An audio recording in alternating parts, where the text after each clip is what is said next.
Today I'm going to be giving you a basic rundown on spark plug wires, spark plugs, distributor cap and rotor, and ignition coil on a Chevy 350 throttle body.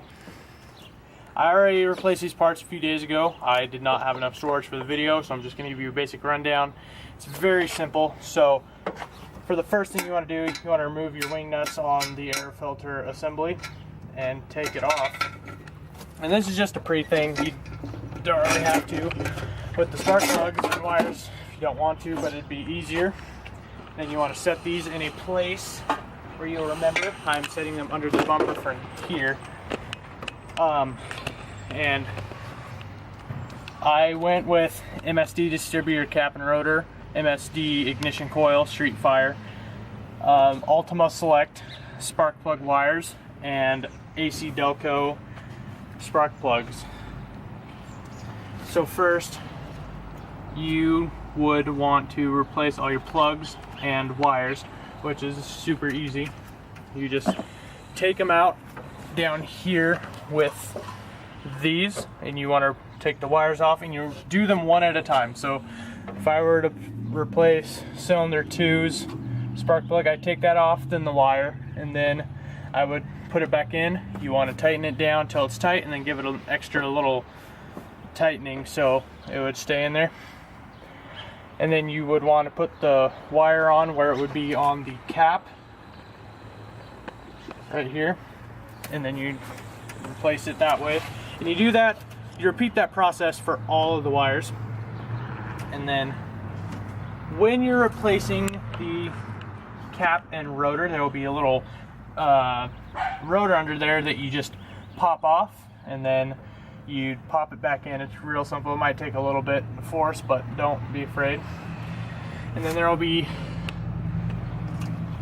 two, you know what I'm talking about when you see them, there'll be two little rivets on the side right there. There'll be screws in there.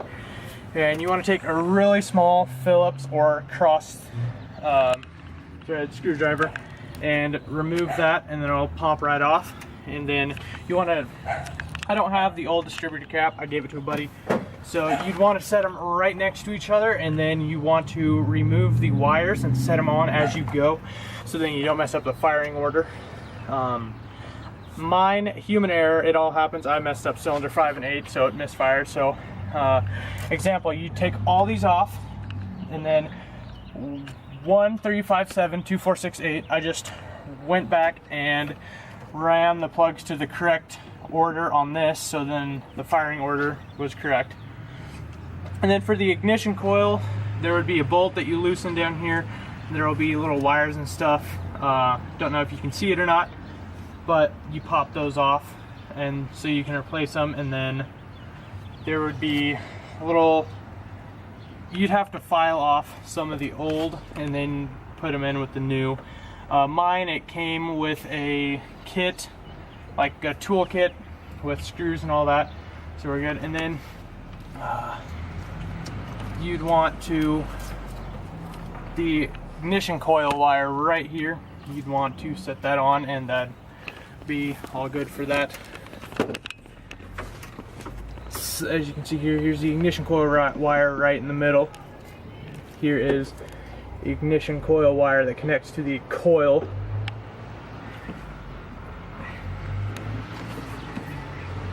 And then if you have any long spark plug wires, you'd want to zip those up. I had a little extra room on one, so I just ran those all through here and got them out of the way of any parts that would become hot and melt the wire. And then after that, just clean up and then test fire it. I'm going to go ahead and fire it up.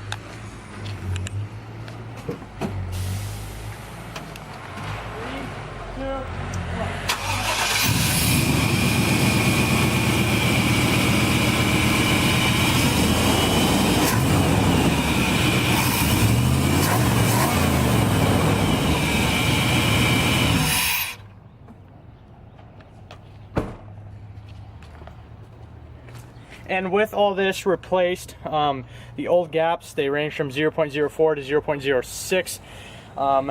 The gap for this engine is 0.05, so you want to make sure your plugs are gapped at that. And I've noticed with all these new parts that I'm getting a little bit better gas mileage and performance. I used to be able to go 100 miles and be at half a tank, and now I'm at 110 and at 3/4 of a tank. So we're all good for this. See you guys next time.